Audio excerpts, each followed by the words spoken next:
Welcome to Good Morning Joy, brought to you by our friends at Brave Healer Productions. My name is Shari, Alyse, and I am your host of this feel-good party. Coming up on today's show, I have got a guest that is no stranger to the spotlight. She is a former Playboy Playmate, and she is also a courageous voice as one of the first to speak out against Bill Cosby. Victoria Valentino is joining me today. And then hold on to your seats because we are jet-setting over to Cyprus to hear a heartwarming story of how a man saved a little tiny life that was found unconscious. And then, of course, I'm taking you out on the streets to talk to some peeps on this week's Sharing with Shari. As always, grab your favorite cuppa and let's kickstart this day together.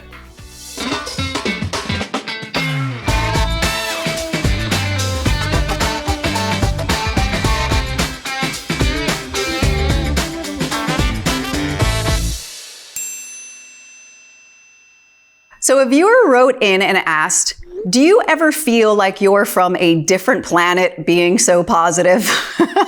Yes, all the time. Sometimes I think that I am the ambassador for planet optimism.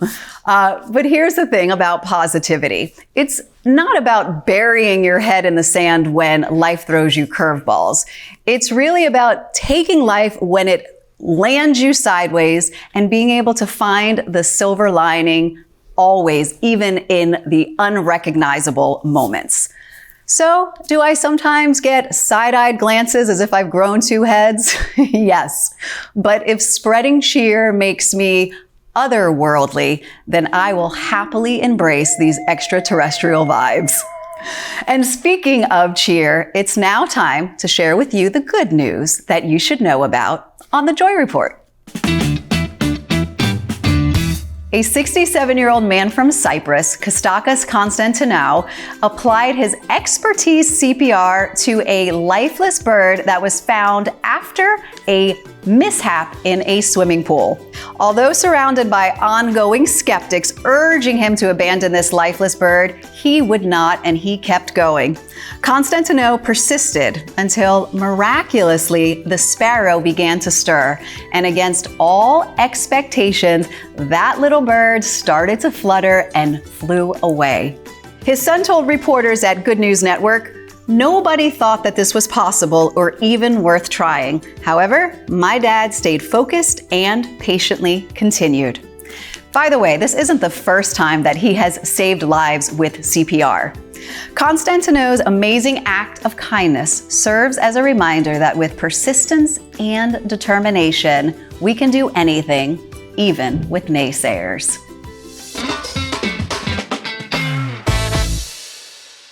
Joining me right now is Victoria Valentino, a 1963 Playboy Playmate and a survivor of trauma who has defied odds and reshaped her life after unimaginable circumstances, including the loss of her 6-year-old son and being assaulted by Bill Cosby.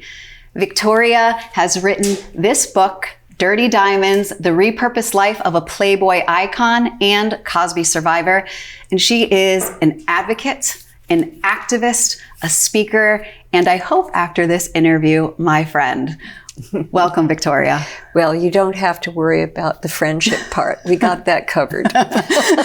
Thank you. You're welcome. Honestly, after just, being introduced to you and reading your story, I knew immediately it was an instant, yes, I need to talk to you. Well, thank you for that. The message has to be spread to the world because we do have to change rape culture and we have to uplift and stand behind other women. Absolutely. And what we're going to get into today and what I love about you and the work that you're doing is that this is not your entire story. There is so much more to you now and what you have done because of the things that have happened. Yeah. But I want for our viewers, if you don't mind, just to kind of bullet point. Hard to condense it and give real bullet points, but I was born in Hollywood. I'm a World War II baby. My father was killed in the war, and I was raised by a stepfather who was an old Disney artist. back in the early days of Disney, the classic days. And we moved back east. I was raised in Connecticut in the woods, in Manhattan in the 40s, and all my aunties and uncles sang and danced on Broadway. So I was raised in the theater and in the arts. My parents would cook in the kitchen and sing opera at the same time. Sounds like my household growing up. And then my father would swear in Italian, "Manna jamais," the guy, you know. But anyway, I came out to California after actually being raped in school in New York when I was away at school, at the Professional Children's School and at the American Theater Wing in the summer of 1960. My parents didn't know about it, and they just thought I was a bad girl ditching school and shipped me out to Grandma in Hollywood. She'll fix her, you know, that kind of attitude that people had in those days. So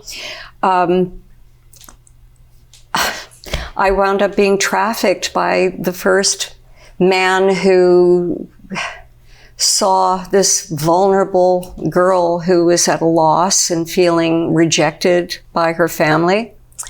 And he also became the father of my son. Oh, wow. He was Afro-Cuban, much older than I. And while he was not a very nice man, very abusive, he was also the only person I had to depend on. So I really understand how so many young girls get sucked into being trafficked, and they're so vulnerable and gullible. And even though they're clinging to a leaky raft, you know, it's all they have to keep their nose above water. So I lost absolutely everything I'd ever owned in my life, which wound up sort of being traded for his rent that he wasn't paying. And ultimately, I managed to escape. The children were taken in a bust because while I tried to escape, I got beaten up terribly.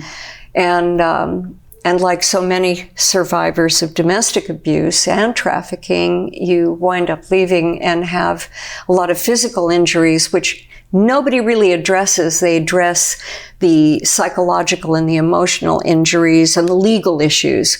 But, you know, years later, you're still dealing with a lot of the physical damage that was perpetrated on you when you were a kid, you know, when you were damaged as a child. Over the years, I struggled back, and Hoyt Axton taught me how to play guitar, and I started putting the poetry that I wrote to songs, and I became a folk singer. And eventually I wound up getting a recording contract with Capitol Records. And in the swimming pool of my music attorney, on the day that he was going to announce our engagement and celebrate the successful negotiation of my recording contract, my little boy drowned in his swimming pool. And several weeks later, Cosby, who knew my story, took advantage. And after I became very suicidal after that, it was the final straw that really broke my back. And I walked away from the recording contract. I walked away from my family, LA, my career. I wound up hitting the road, you know. And I was gone for about 13 years. 2 more relationships and 2 more children, little girls who are now mothers to my 6 grandchildren. Wow. Yeah. You know, first, I'm so happy that you are here. Thank you. Really. And I'm honored to be here. Yeah. Thank you so much. And I say that because there are so many people who would have gone through what you have and not be able to sit here and share that story, and not just with me, but with all of the survivors and all of the advocacy work that you do. And some people might be like, this is Good Morning Joy. Why are we, you know, why? But this is real life. And these are the things that happen. And I asked you on the show because of the work that you do, because of this, of the compassionate work that I know that you talked about, of turning your pain.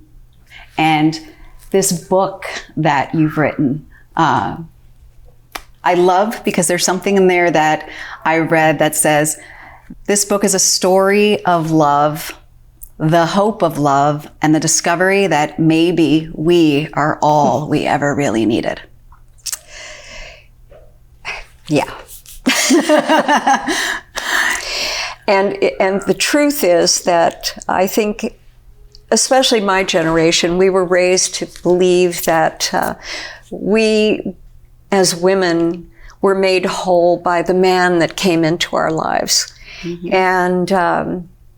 And we had to look or be chosen by the one, right. That only one. Oh, lucky and of us. course, in the end, we find out that we are the only one. Mm-hmm. We are our only one, our chosen one. When I made the decision to walk away from everything in beginning of 1970, I knew that if I didn't surgically excise myself from the situation, that I would die for sure. I had to sit down with myself and find out who I really was. Who was I before all of the trauma? I had to go back to when did I really feel like me? When was I my authentic self? And even though I had had abuse prior to being a child in the woods of Connecticut, mm-hmm. I knew that nature was the one thing where I could feel whole. And so I knew that I had to get back to nature. I didn't know exactly how, why, and even how I was going to feed myself. But I packed everything in my car, my son's dog, my guitar case. Of course, this was the 60s, right? Can't go anywhere without a dog and a guitar. Were you in a VW minivan? Because that's what I would have been doing in the 60s. Well, that came to me in the 70s. I had my VW van. Okay. Don't think for a minute that I did not get through life without a VW van. I knew I liked you even more now. Yeah, no, I had my mom and dad's old 64 Chevy. Okay. And I wound up moving into a dirt-floored garage for $50 a month. Wow. And I would go into town for a couple of days, pick up a couple of days' work on a B movie, and go back and walk the hills with the dog and, just be a crazy woman, wandering around. I do that every morning. I do. I talk to the trees. Yeah, well, crazy is good, actually, because you're out of the box. Yeah. And that's where the creative ideas come from. Yeah. That's where your renewal comes from, because you dip inside yourself and you're not confined to what we're told we're supposed to be and do. They always tell you after terrible trauma and grief that you shouldn't make any rash decisions. Don't leave. Don't go anywhere. Don't make any big changes in your life. But honest to God, if I hadn't done that, Agreed. I would have been gone. You took time for yourself. Yes. You connected with nature. Healing is continual, so I think it never ends. But you get to this place where you're feeling, I imagine, more like yourself. And then what happens when the whole Cosby thing came to light? Did it bring you back? I think, we go through these stages of growth and evolution in healing where we think we've accomplished a certain healing, and then all of a sudden something happens and we realize there's another layer we have to break through, and then we go on to the next layer. So it's an ever evolving process. I'm 81 and I'm still healing. I still have the middle of the night visitors when I think I've been having a fabulous day all day and I'm so tired. I go to sleep and then 3 o'clock I wake up and it's like the woulda, coulda, shouldas, from when I was 21 and I'm still whipping myself over. And I think, wait a minute, you were 21. What did you know? Yeah. What did you know? So Victoria, you released Dirty Diamonds, which is all your personal memoir. And I'd love for you to share about what you really meant to do with this book and how has this changed? Because I know you also have play that you're working on as well. Can you share about your creative work with us? Oh, absolutely. Well, first of all, this book I started writing about 20 years ago. And it had nothing to do with Cosby, because at that point I had not really addressed what had happened with Cosby. I just, would push him out of my consciousness, and if his face came across the television screen, I would walk out of the room, make a sarcastic comment, or change the channel. My children were never allowed to watch his show, although now they have told me they'd go next door. They're too old to ground. Yeah. But anyway, I would always hit the wall every time I would get to the abuse of my first husband. Every time I would get to my son's death, I would hit the wall. And I just couldn't ever figure out how to break through that. And I'd rewrite it, and I'd open it with a different scene, and I'd always get to a certain point and hit the wall. So I just kind of put it aside for a long time. And then the end of 2014, I was shutting down my computer to go to bed, checking my email, and I saw Barbara Bowman, my sister survivor, sharing her story. And it said something like, I have been trying to be believed for 35 years, and nobody has believed me. And I couldn't even, I didn't want to know her story because it was too triggering to my own story. But I processed what she said. And just as I was shutting down the computer, this black comedian by the name of Hannibal Buress, his little stand-up routine in a nightclub in Philadelphia saying, come on, Bill Cosby, we all know you're a rapist, and it went viral. That was what blew my mind. It was this little hot rocket of anger that just went off in my belly and came up and exploded in my head. And I'm thinking, a woman who's been trying to be believed for 35 years, and it takes one man to make a joke out of it in a stand-up routine. One man making a joke out of it, and it goes viral. So I started, who do I know to talk to? And I started going around People magazine, blah, blah, blah, and went to bed. Woke up in the morning, went back to the computer, and hadn't heard from anybody and all the people that I had reached out to before I went to sleep. And I said, let me go back to Barbara Bowman and see who published her story. It was the Washington Post. So I go on their website, I'm going, contact us, and I'm thinking, okay. And I was drugged and raped by Bill Cosby in, 1969, thinking I would never hear from anybody. And within an hour, Andrew Kushner, who was the editor at that time, called me. And suddenly I was just caught in this whirlwind of interviews, of being vetted, and it was as if this wind had caught me. Yeah. And I just didn't have a life of my own anymore. I was just caught up in the telling of the story and the telling and the telling and the retelling, and suddenly this weight lifted off of me.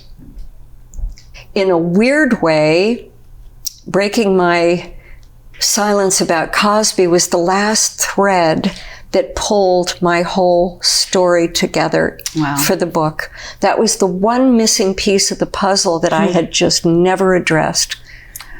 It's amazing how everything at the exact moment that it's supposed to be. And now you've come together with all of your survivor friends, right? And you're doing a show, a musical, is it? Or play? Well, I wrote a play. I was at this theater in Hollywood watching a very boring play, and I was tuning it out. But the set was just perfect, and I wrote the entire play in my head while I was watching this. Don't ever mention that play to anybody. I will never. In fact, I've forgotten it entirely. That's funny. So I mentioned to this journalist who had interviewed me years ago when she was with the Huffington Post, and she's a filmmaker. And I was just telling her about the play because she'd been talking about doing a documentary about what happens after Me Too. Right. Everybody's been speaking and telling their story, but now that they have, what happened afterwards? Where are they? What are they doing? And so somehow or another, we came together with this idea of filming my play. The working title is Shiro, a tribute. We were going to put also a rebuttal because because it's going to be 5 women. We will be saying everyone's names, but it'll also be a clueless journalist asking the dumb questions. Like, what were you wearing? Right. Why did it take you so long to report? You knew he was a married man. Why did you take the pill? Why, all of that. And then ultimately, now that you've found your truth, now that you've spoken and broken your silence, how has your life changed? I think after everyone hearing your story and honestly everything that you've been through, that you have become lots of people's Shiros today. So thank you for that. But when we come back, we're going to have some fun together. So word from our sponsors. I'm always up for fun.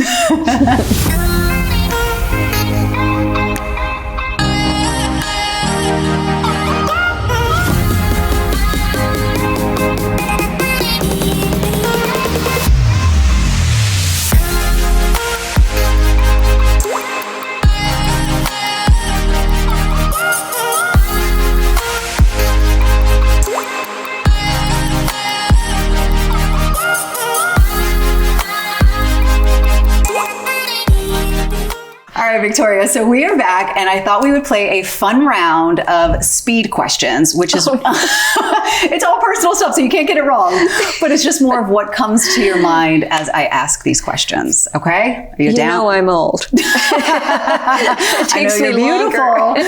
As long as we've got a few minutes, so don't you worry. There's no getting it wrong. So, first question is, what is your favorite thing about being 81? Being able to do whatever I bloody well feel like. I love it. Without apology. Love that. What was it like posing for Playboy at 77? It was liberating because I didn't take off my clothes. And I got to say no. Oh. And they honored me. I'm the oldest woman since Jane Seymour to pose for Playboy. What a beautiful full circle moment in an empowered way to be able to do that. The best picture at the end, because I refused to put on the ruffled panties and be topless. I said, there's no way. I'm leaving and I'm putting my clothes on and they rushed in and they said, hey, we have an idea for a shot. I'm out of here.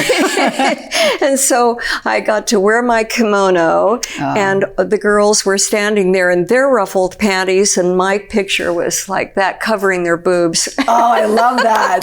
That's amazing. It's my favorite I hope shot. we could show that. Yeah. Okay. What do you never leave home without? My lipstick. If you could have a conversation with your younger self, what advice would you give her? Be smarter, not depend on anybody, and not be so needy that you put up with people not treating you with respect. What's one surprising thing that we would find in your purse? Maybe not that surprising. Oh gosh, what the heck? That's probably the hardest question of all. Can I give your answer for you? You said you carry your passport around in case someone invites you to Paris for lunch. That is true. Everybody asked me that. I said, what if somebody asked me to Paris for lunch, and then I wouldn't be able to go because I didn't have my passport handy. I loved that answer when you had mentioned that in us talking. So, do you sing in the shower? I do. What's your go-to song? Well, I write them in the shower. But unfortunately, my hands are wet, so I can't record them, and I immediately forget them when I get out of the shower. I was just going to ask if you could share a little. Where's Roy Rogers when I need him? Where's my Galahad? Where is Sir Launcelot before the onslaught, when knights in shining armor should appear? I needed a hero. I needed my cowboy. I needed my daddy's wise words. But Mama, you always told me that there'd be only one. But Mama, as it turns out, I am my only one. So forget Roy Rogers. I don't need him. forget Sir Galahad, and screw Sir Launcelot. Before the onslaught, his knights in shining armor never appeared. I am my own hero. I am my own cowboy. And Daddy's words weren't all that wise. You are not only your own hero, you are our shero. Thank you. Victoria, thank you, by the way. That was honestly probably one of my favorite moments, I will say, that I will remember for a really long time. So thank you for doing that. Thank you. Last question for you. What is something that secretly brings you joy? My grandchildren. Well, it's not so secret. My big fat orange cat. Oh, I brag about him, but he's my man, you know. Yeah. I think he's probably the sexiest guy I've ever known. I've got a Hershey cat just like that. Victoria, it's been such a joy having you here. Thank you for being you. Thank you for sharing your story. And thank you for all that you're doing for all of us. Thank you.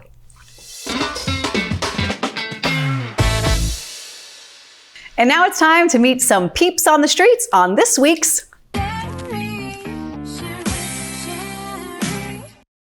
I have a very special guest with me on Sharing with Shari. This is my uncle. What's your name? Gary, otherwise known as Ugg the Big Lug.